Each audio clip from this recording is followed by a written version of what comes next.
Just because something is a work-related task doesn't mean it's not a distraction. Let me demonstrate. I would look at my to-do list and I would say, okay, I've got that big project, I've got that sales presentation, I've got to create that sales deck or whatever the case might be. That's going to be the most important thing I'm going to do. So here I go. I'm not going to get distracted. But first, let me check some email. Does that sound familiar? I'm so guilty of this. I have to check email. That's part of my job. That's what I have to do as a professional. Here's the thing. If it's not what you said you were going to do, even if it's a work-related task, it's still a distraction. In fact, that's the most pernicious form of distraction because you don't even realize you're distracted because it's not what you said you were going to do ahead of time. That is the biggest distraction at work. It's stupid emails that you're checking as opposed to doing the real work of moving your life and career forwards. What's up, Nir? Great to have you on the show. Thanks, Justin. Great to be here with you. Well, I'm excited for this conversation. You and I were connected through a mutual friend, Amber Vilhauer, who not only is an amazing person and not only someone that I've done work with on my book, I know you have with her on yours, but also she's a member of the Lifestyle Investor Mastermind. And, those are the people that I really spend the most time with these days. And you just came highly recommended for your thought leadership and the content that you create. So I'm really excited to dive in with you today. Appreciate it. Thank you so much. And thanks to Amber. Yeah, for sure. Well, this will be fun because you're a behavioral design expert, which that's an interesting thing. We should touch on that before we dig in. Of course, you're an author. You've written many books. You speak. But really, your focus is on what the intersection of psychology and technology and business.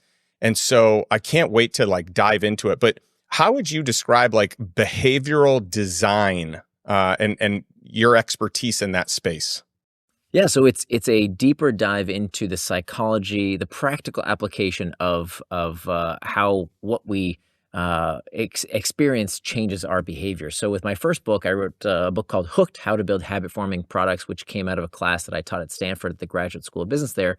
And that was all about how technology can build healthy habits in users' lives. So it's all about how we can use technology to increase user engagement and retention. Basically, what I did is I stole the secrets of Facebook and Instagram and WhatsApp and Slack and Snapchat and Amazon, and I wanted to democratize the psychology that makes those products so sticky so that every business could potentially use that same psychology to get people hooked for good. And that's exactly what happens. So Duolingo uses the hook model to get people hooked to learning a new language. Fitbod uses the hook model to get people hooked to exercise. I've worked with every conceivable industry on ways to increase customer retention and engagement by using these psychological tactics, which ultimately benefit the user. And of course, they benefit the bottom line as well. My second book was about the flip side. So Hooked was about how do you build good habits with technology. Indistractable was about how do you break bad habits with technology, meaning I don't know if you feel this. Everybody I know feels this, and then in that we feel like technology is controlling our brains these days. And so what I wanted to do was to take a tech positive approach. How can we get the best out of technology without letting it get the best of us? And I kind of take a little bit of a contrarian view that technology is not the problem. That really it's our psychology, not our technology, that's really the problem.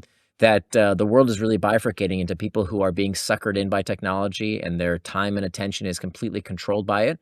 And there are people who stand up and say, no, I'm indistractable. I control how I use my technology. And they're the ones who are getting the best out of it. And so I really want my daughter to be one of those people who are indistractable. And I'm here for those who are along the ride for that journey as well. And then my third book that just came out a couple weeks ago is called Beyond Belief. And this book tackles how our limiting beliefs hold us back and how we can liberate ourselves from these limiting beliefs. All my books are very science-based, and so I saw a lot of stuff out there that is actively hurting people, manifesting and vision boarding and positive thinking, all very nice, but not science-backed. And so what I wanted to do, everything I do is, I'm not woo-woo, I'm not spiritual in any way. I'm really, really science-backed, and so everything I do is very well cited, very researched through peer-reviewed studies, but yet very practical and very fascinating. That the power of the mind to change what we see, what we actually are able to see with our eyes, how we feel in terms of our psychological well-being, our physical well-being, how we experience pain and suffering, and ultimately what we do and what we're capable of doing in our lives is all determined by our beliefs.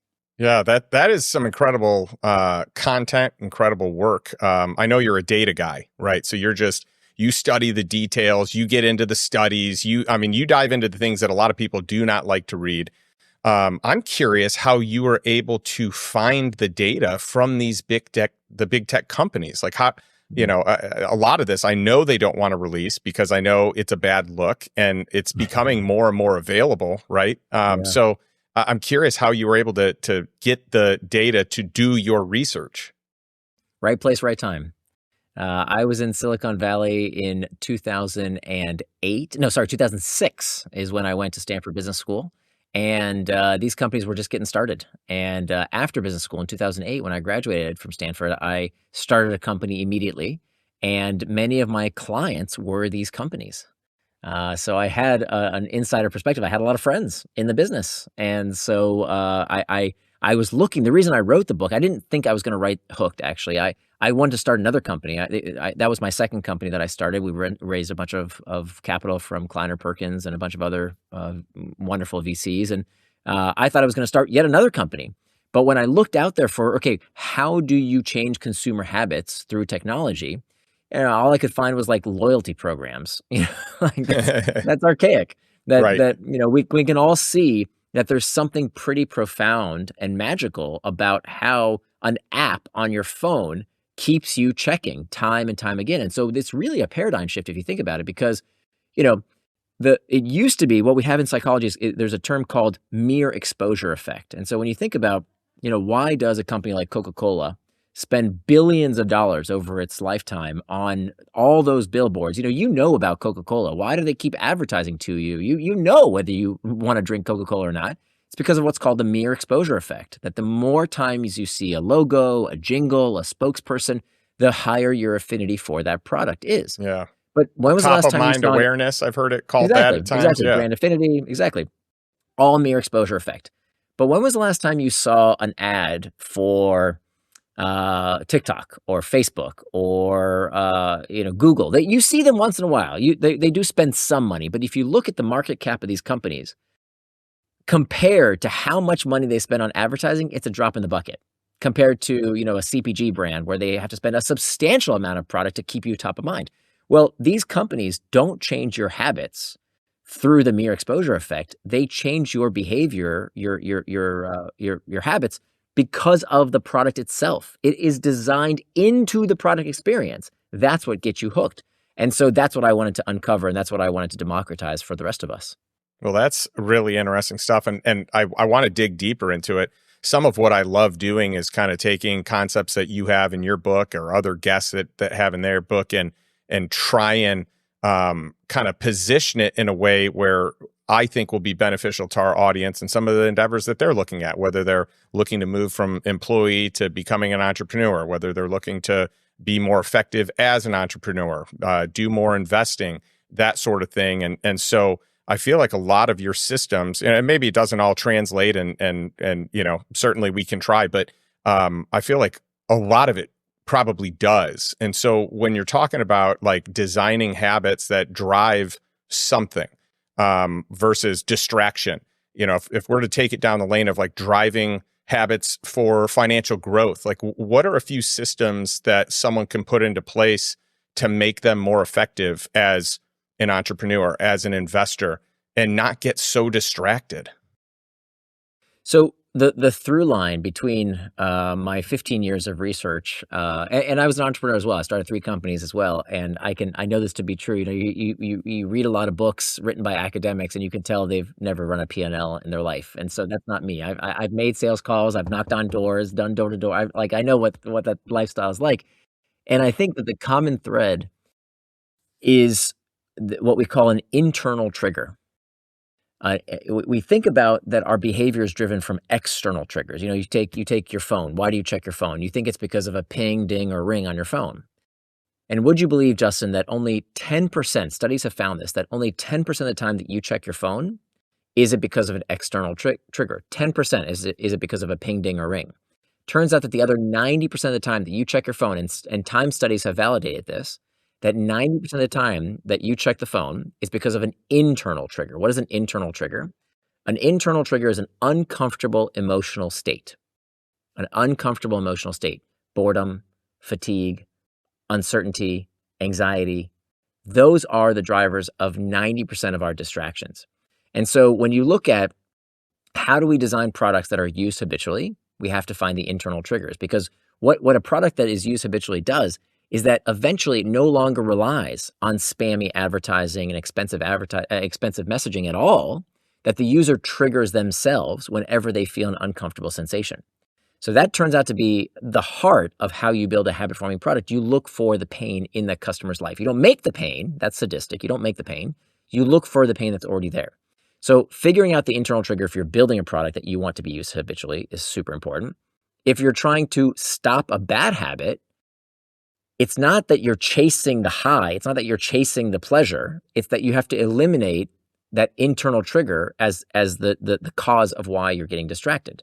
So figuring out what is it, if you don't know what's causing you to get distracted, if you can't sit with your kids for dinner without checking your phone, if you can't listen to this podcast without itching to check your email, it's not your technology, it's your feelings, right? It's this internal trigger. I don't care if it's too much news, too much booze, too much football, too much Facebook. If you don't know the root emotion driving that behavior, that's the problem. And you're never going to stop getting distracted unless you know what to do with that discomfort. As an investor, to answer your question, if you don't understand the discomfort that's driving you to make bad decisions, you're going to keep making those decisions again and again. So this is what Beyond Belief is all about. Beyond Belief is really about separating pain from suffering. You see, right now, your brain is absorbing 11 million bits of information. 11 million bits of information are entering your brain right this second. Just to put that in perspective, that's the equivalent of reading War and Peace every second, twice. It's a tremendous amount of information. Your conscious mind, what you are consciously aware of, can only process 50 bits. That's the equivalent of 1 sentence per second. So War and Peace twice versus 1 sentence per second. So your brain cannot absorb all that information. So what does it have to do? It doesn't see reality as it is. It sees reality as it predicts it to be. So you're seeing reality, what you think is real, you're seeing through this tiny pinhole of attention. And that pinhole of attention is determined based on your beliefs, based on what has happened to you in your past. We call these priors. So that fundamental understanding of determining what you will do when you feel part of that 11 million bits of information, those objective feelings, right? Those physiological responses, loneliness, fatigue, uncertainty, anxiety, those sensations are going to trigger some kind of psychological response if they get through that pinhole of attention. So how you make good use of them is by deciding your beliefs in advance. This is a big, big aha, is that there is no distraction we can't overcome. There's no mistake we won't repeat twice as long as we prepare for it. So if you wait to the last minute, right? If you're trying to quit smoking and you've got the cigarette in your hand, you're going to smoke it. If you are, if you're trying to diet, but the chocolate cake is on its fork, you're going to eat it. If you sleep next to your cell phone every night, you're going to pick it up first thing in the morning before you even say hello to your loved one. It's too late. You've already lost, and you always will lose unless you decide in advance. So the antidote, this is probably the biggest takeaway that I've learned over writing my second book, was that the antidote to impulsiveness is forethought. The antidote to impulsiveness is forethought. So making a bad business decision, a bad investment decision, picking up your phone, taking that drink, doing that thing that you know you're going to later regret, the antidote to impulsiveness is forethought. It's interesting, Nir, because, when you think about, like, for me, one of my favorite places to live inside of the business day is in a flow state. And I can go. It's awesome. Like, the world disappears. I mean, I can go for hours on end if it's something that I'm really excited about. The temptation then doesn't even exist. The thought doesn't even come into my mind to check my phone. And by the way, I live with my phone on silent. So it's not someone once told me, eliminate your distractions, and so I do really work hard to do that. But you find when you're not in flow state and you need that dopamine hit, it's like, oh, let's check the phone. Let's see what's going on. Or it's like procrastination. I don't really want to do this right now. What else can I do? Some of that is like, a habit that you've already formed because you've done it so long, but some of it is what you're talking about. It's that in the internal triggers, not the external triggers. I hate the ding, so I don't live in that world. I don't need the external triggers because I feel like I've got enough internal triggers that I've got to win. I've got to beat. Yeah. So the flow is awesome. I'm a big fan of Mihaly Csikszentmihalyi, the guy who wrote the book Flow, and his research. The problem is that, and even Csikszentmihalyi will say this, what he studied when he said flow, and flow has kind of become like habit these days. I think I think we've reached peak flow and peak habit because when people say they want flow, what they want is things to be effortless. When they say I want a habit, I want that hard thing that I hate doing. I want to not hate it anymore. I just want it to happen, right? Like I want to get into an exercise habit because I hate exercise. I want to have exercised. I don't like writing, but I want to get into a writing habit. So all of a sudden I'll write without it being hard. So flow is awesome for things you like, right? So Csikszentmihalyi would study athletes. He'd study artists. He'd study people who are doing things they love. And he talked about how when you were in this flow state, it was amazing. It's an amazing thing to get into. And sometimes you can tap into it. The problem is flow doesn't work for hard work. Nobody gets into flow doing their taxes, okay? Not entrepreneurs. If you're an accountant, yeah, maybe your accountant gets into flow. Maybe they love it. No entrepreneur loves doing their taxes. You don't get into flow. So that's where we get distracted. It's not because we're looking for a dopamine hit. With all due respect, I'm in this field a lot, so I'm not blaming you. I hate that term dopamine hit because it seems to imply that we want to feel good. That's not what the brain is running on. The brain is not running on feeling good. You see, motivation doesn't work the way most people think it does. Motivation is not about pursuit of pleasure. It's not about carrots and sticks. Justin, the most important thing I can teach you is that the carrot is the stick. The carrot is the stick. Wanting to feel good is itself psychologically destabilizing. Craving, lusting, desire, wanting hurts. So what that means, if you think about it, is that all motivation is about one thing and one thing only: the desire to escape discomfort. You say, well, but I want to feel good. I like being with my friends. I like eating good food. I like, experiencing things that feel good. Yes, but what drives you to go get those things is feeling bad. Right? There's a reason we say love hurts. It's exactly true. In the brain, the way the brain spurs us to do things is not because they feel good, but because we have a memory of them feeling good in the past. And so we want that again. So the brain gets us to go get it by making us feel bad, which means if all motivation is about a desire to escape discomfort, what that therefore means is that time management is pain management. Money management is pain management. Weight management is pain management. It's all pain management. So pursuing flow, pursuing feeling good, pursuing these things works some of the time, but not for the hard stuff. For the hard stuff, we need a completely different technique. It's about managing discomfort. It's about changing how we see those 11 million bits of information that are coming into our brain, the pain signals. Sorry, my camera's a little bit freaking out here. How we interpret those 11 million bits of information. How do we see them differently? Not expecting things to feel good, because some things will never feel good. That's okay. It's about thinking about it differently so they don't have to feel as bad, so that we can sustain our motivation over the long term and accomplish our long-term goals. So that's a bit of a paradigm shift, I would say, for me, most certainly. And I'm curious then, what about for people that have become proficient at like just living a life with contentment?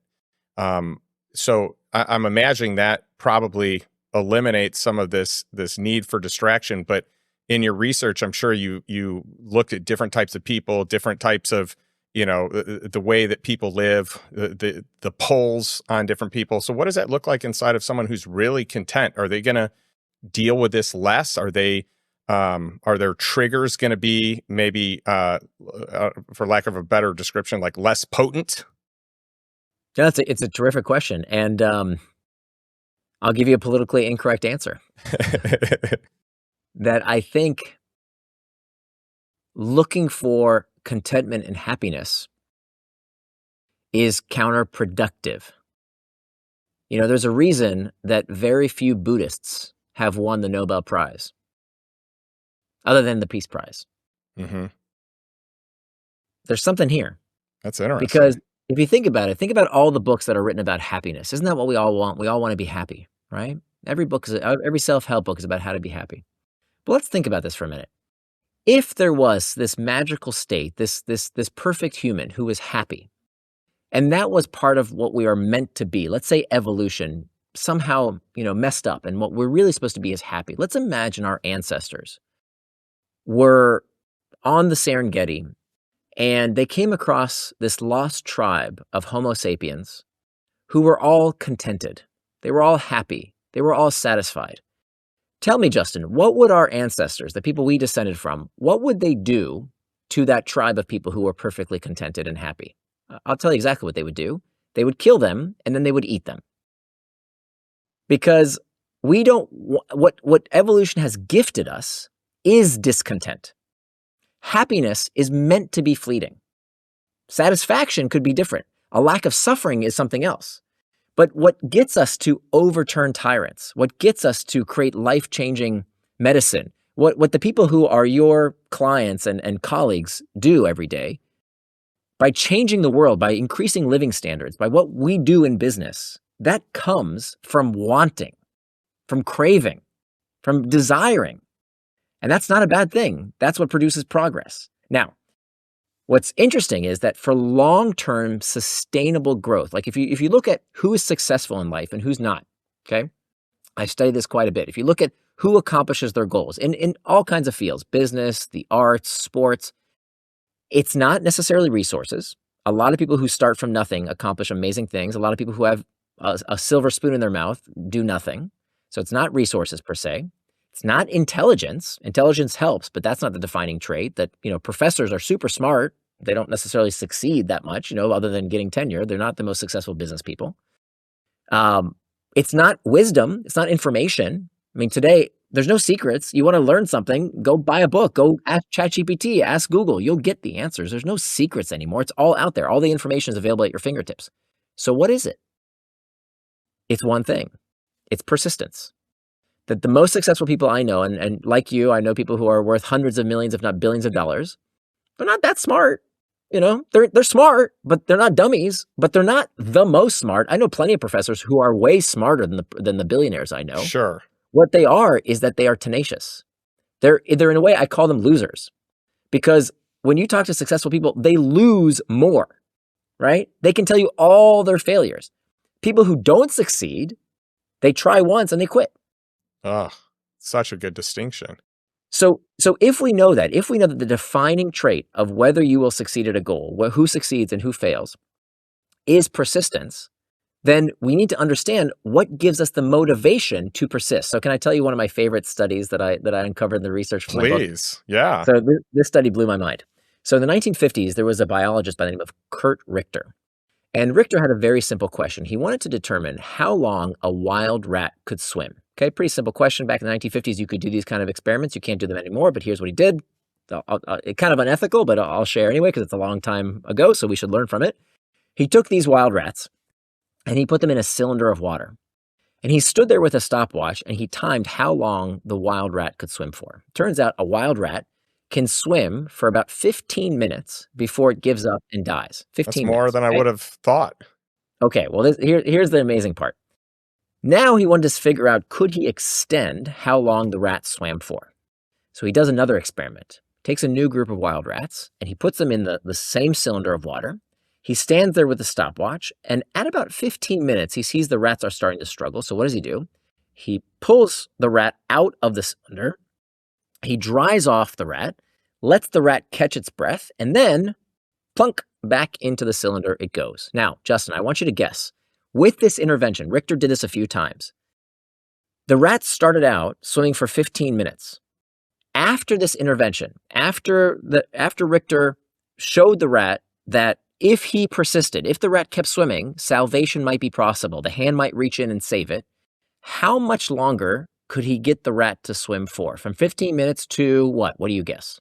Well, what I want to say is, maybe you could get another 15 minutes, but I'm guessing the answer is actually much longer. Okay, 15 minutes is a pretty good guess. So that would be 100% more persistent. It's more than that. Take Correct. another guess. Let's go 200%.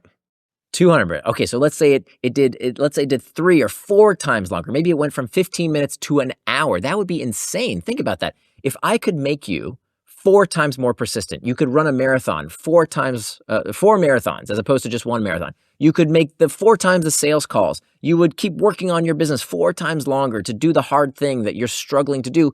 You don't quit after just 1. You quit 4 times longer. Wouldn't that be amazing? That would be mind blowing. That would Here's be. the thing, Justin, And I guess it's right? That even would be more than amazing. that. The rats didn't swim for 60 minutes. They went from 15 minutes, not to 60 minutes, not to an hour. They went from 15 minutes to 60 hours Oh my goodness. of swimming. 15 minutes to 60 hours. They became 240 times more persistent. Now, Wow. why? Why did that happen? Their bodies hadn't changed. They didn't become super rats, same rat bodies, so that didn't change. The environment didn't change. As much as we talk about, oh, I can't keep going because this stuff is happening in the world, in my environment, nothing in these rats' environment changed. Same cylinders, same exact experiment. The only variable left, we can't ask the rats, obviously, but the only variable left was that something had changed in their minds. Mindset. Exactly. Something had changed. Now, what had changed? Well, what's interesting about this is that it was always there within them. They always had the 60 hours, right? They were giving up at 15 minutes and dying and giving up and sinking under the water. So the 60 hours was always there. But somehow that experience, that salvation might be possible if I persist, unlocked something that was always there and kept them going. And so this is the difference between what we call a limiting belief and a liberating belief. And it turns out that we can learn these liberating beliefs, increase our motivation, keep us trying, keep us sustaining long enough for us to meet our long-term goals.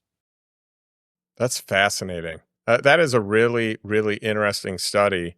It tells you a whole lot. I mean, even in marathoners, and let's even go ultra marathoners, they'll all tell you it's mindset, that the body wants to give up, the body breaks down, That's but the right. people that do it, they're just so mentally fit. They are resolute in the fact that they are going to do it. They're going to will their body, Right. to continue. Yeah. We have, in fact, what's called a central governor. This is the theory that the brain, what happens is, so there is actually a physical limit, okay? It's not like we're limitless. We definitely have a limit, just like those rats after 60 hours, that was it. They couldn't go any further.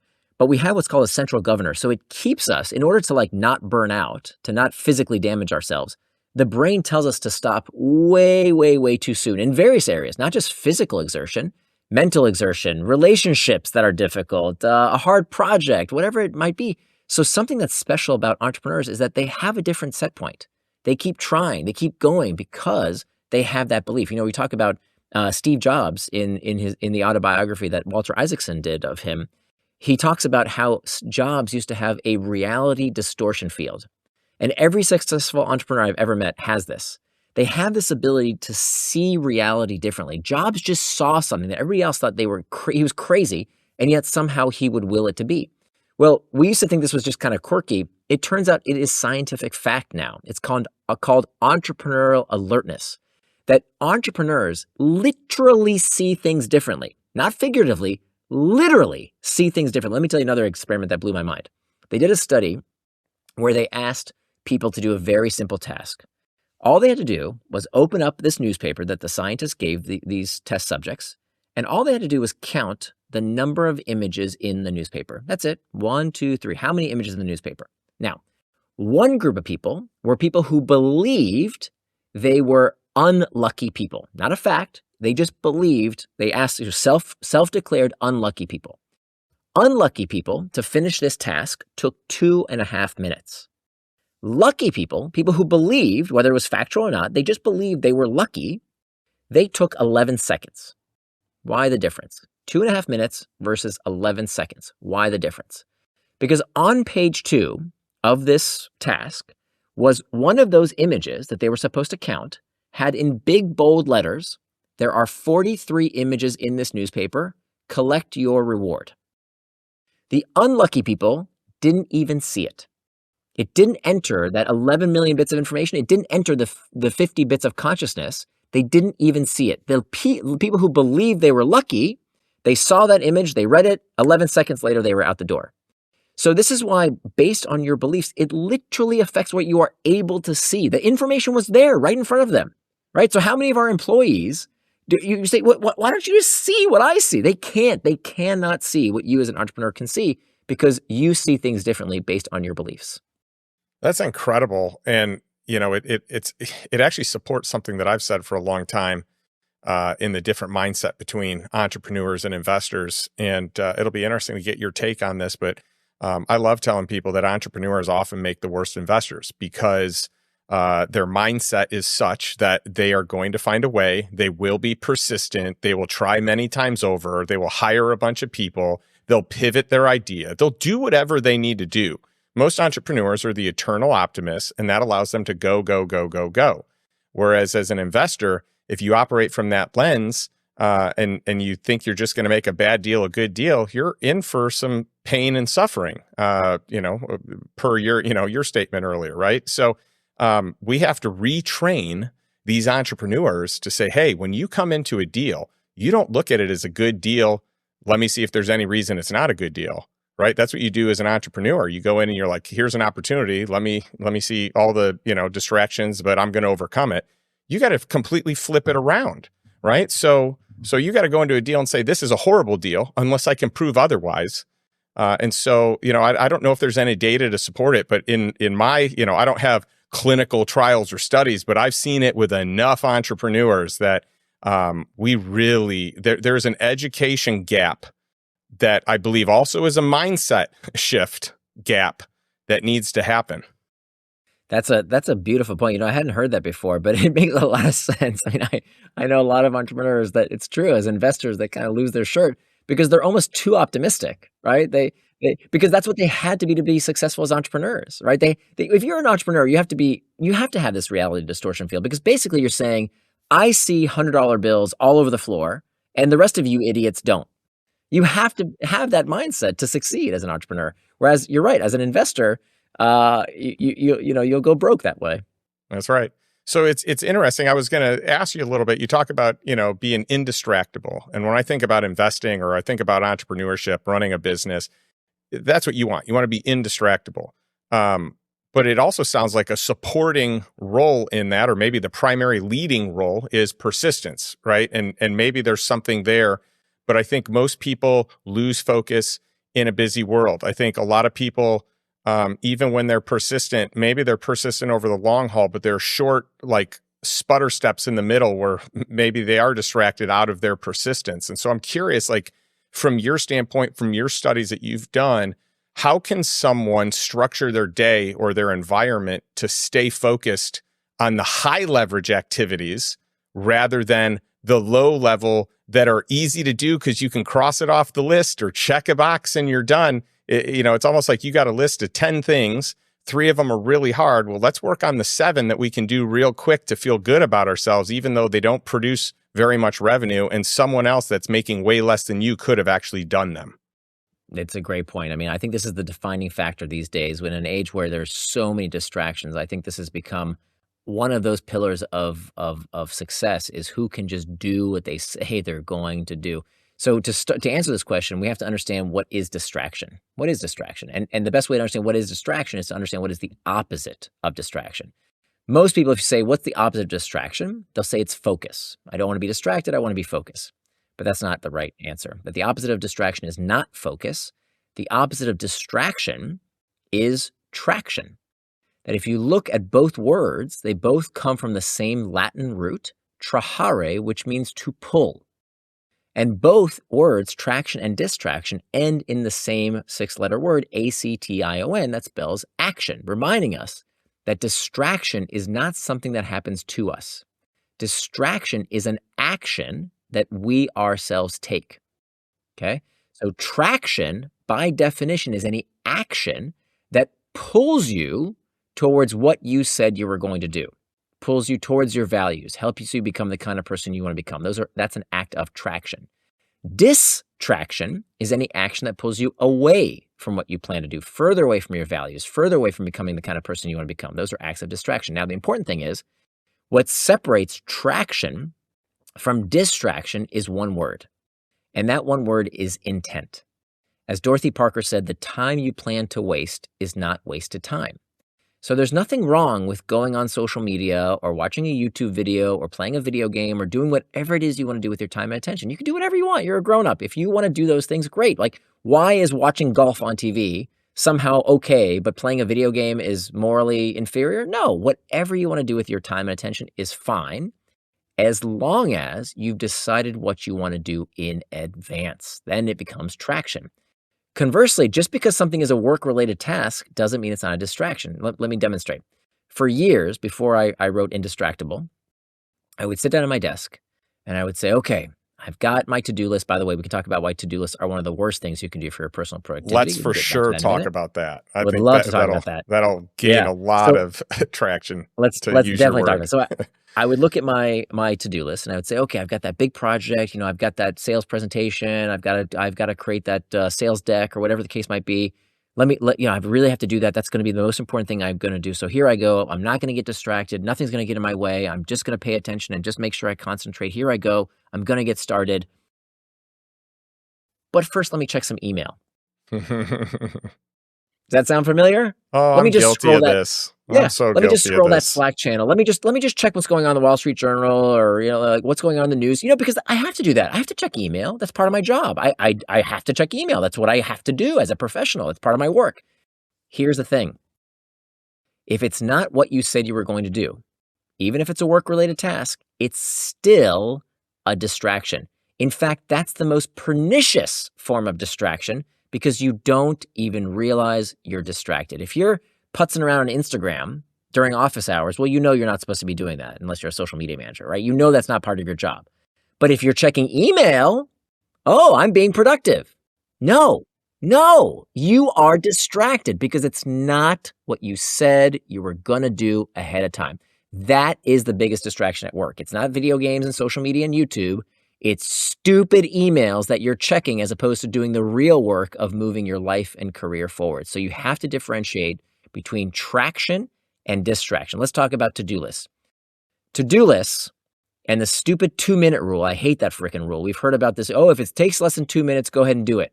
Well, listen, buddy, everything today takes less than 2 minutes. Checking an email takes less than 2 minutes. And if you follow the 2-minute rule and just do email all day, your entire day will be spent doing email as opposed to thinking, right? As opposed to actually doing real work. So that doesn't work. Here's why to-do lists don't work. To-do lists have no constraints. No constraints. So to-do lists are registers of output. They have nothing to do with input. So let's say, my daughter has a birthday party, okay? And I want to get a bunch of cupcakes for her birthday. Well, I'm going to go to the baker and say, hey, I need about a dozen cupcakes. So the baker's going to think for a minute. They're going to say, okay, I need flour, I need sugar, I need butter. I need all these inputs in order to make the output of the cupcakes. So the to-do list is the output. Where's the input? What is the input? For knowledge workers, what is the input? There's only two things in knowledge work. We're not baking with flour and butter. Only two things that we need to create knowledge work output: time and attention. That's it. Where are we accounting for it? Nowhere. That's why to-do lists are stupid. And it turns out the studies back this up. There's no good evidence. There are no good research studies that show that to-do lists work. What does work is what I call making time for traction.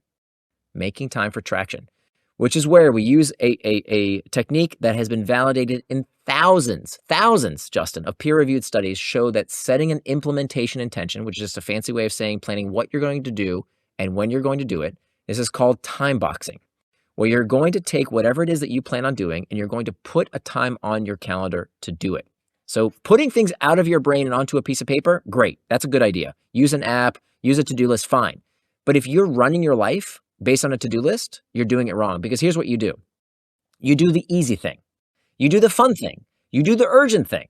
I'm embarrassed to admit it, I used to write things down on my to-do list after I did them just so I could get the joy of crossing it off. How stupid is that, right? Because I would measure my life by how many cute little boxes I checked off. Isn't that adorable?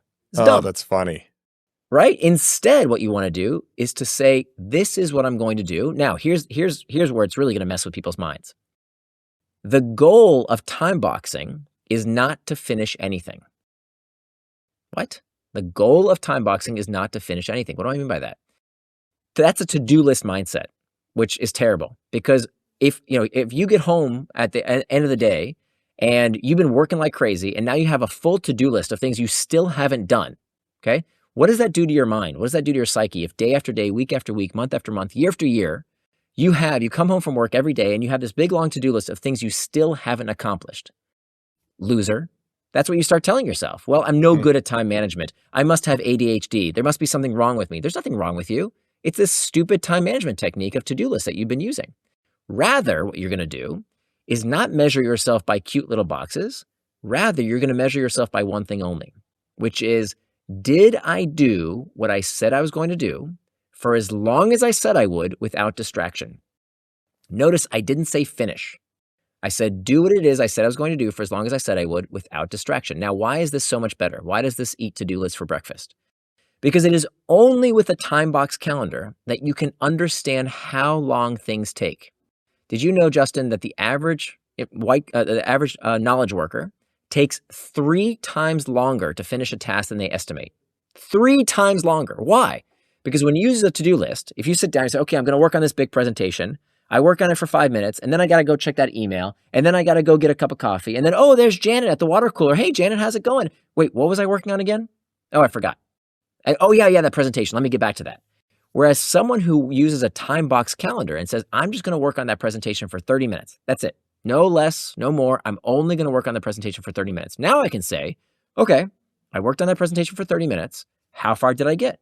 Well, I did 3 slides of a 30-slide presentation. That means I need 9 more time boxes to finish the whole thing. Now I have a feedback loop, which is something that helps me plan my time better. It's the only way. It's the only way. So I am on a mission here in terms of like, how do you decide how to prioritize? How do you decide how to spend your time without getting distracted? Here's the most important thing. You can't say you got distracted unless you know what you got distracted from. I'll say it again. You can't say you got distracted unless you know what you got distracted from. If I'm looking at your calendar and there's a bunch of white space, maybe a meeting or two, you can't say you got distracted because you didn't plan what you wanted to do. You have to turn your values, your business values, your personal values into time. If you want to show me what someone's values are, what's important to you and your company, let me see how you spend your money and how you spend your time.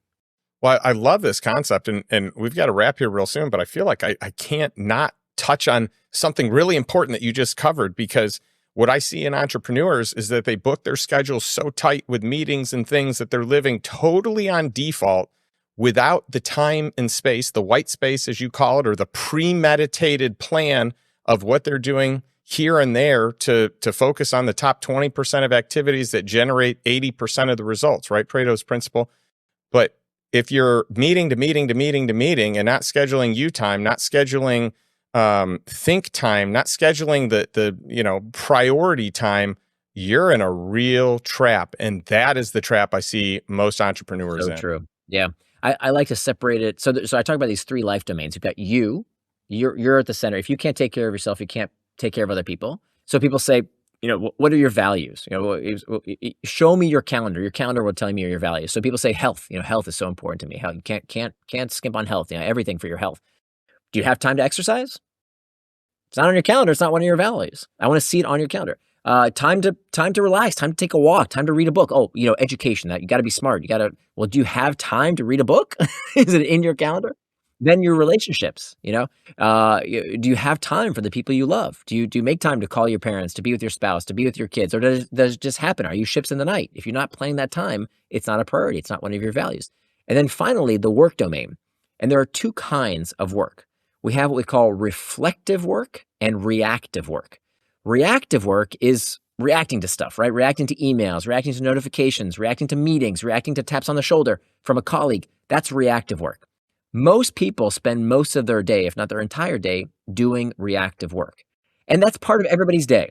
I understand, but you can plan for that time as well. Planning time for important emails, planning time for important meetings. We have to have that time. The problem is, if you are not planning time for reflective work, not white space is doing nothing.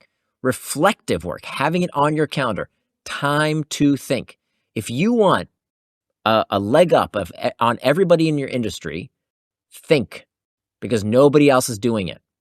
Plan time in your calendar. If you're not planning time to think and protecting that time, right? Imagine if, somebody super famous said, I want your favorite investor said, I really want to have lunch with you. Are you gonna cancel? No, you're gonna make that time for the most important person in your life, yourself as well. You have to put that time in your calendar, because if you're not planning time for reflective work, time to think, to strategize, to plan, I promise you're running real fast in the wrong direction.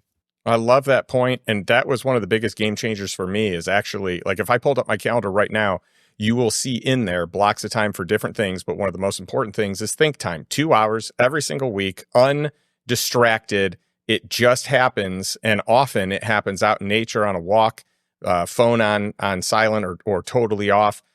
Just truly think time, like trying to get more of that theta like you get in the shower or something, right? I read a book and I bet you this is why you're so successful, because so few people in your industry and all industries make time to think. They're checking their phones. They're doing this. They're meetings all day long. All we're doing is meeting. You've got to plan time to think. For sure. I met Keith Cunningham, who wrote a book, The Road Less Stupid. And I also spent some time with him when he used to help out with business mastery. And so he hit this home so hard. And I was like, this makes so much sense. It was at a time I had zero think time, and I was just back to back to back. My whole world, my whole business life was reactive. But I really like the lens. I've always called it proactive. You need the proactive time, but you've got reflexive time. That really is nice. Nir, this has been awesome. I appreciate your content, your wisdom, your thought leadership. Like, a lot of this is counterintuitive, but I love how back this is with data and studies, and the time and energy you've put in, even with interviewing people. But where can people learn more about you, more about what you're doing, more about your newest book here? I want people to know, obviously, that Beyond Belief is your newest book. So tell us where we can learn more. Yeah, absolutely. So my blog is called Nir and Far, and Nir is spelled like my first name. So that's NIRANDFAR. So Nir and Far, but Nir spelled like my first name. And the first book is called Hooked. That's still available. And the second book is called Indistractable. And the one that just came out that I'm most excited about, the most life-changing for me in terms of what I learned writing the book, is called Beyond Belief. Well, this session was beyond belief for me. Thank you. So I really want to thank you for it. And I love ending every episode we do with a question for our audience. I think you'll actually appreciate this question, because it's going to tie in some of the things that we talked about today. But this is what I do every single week.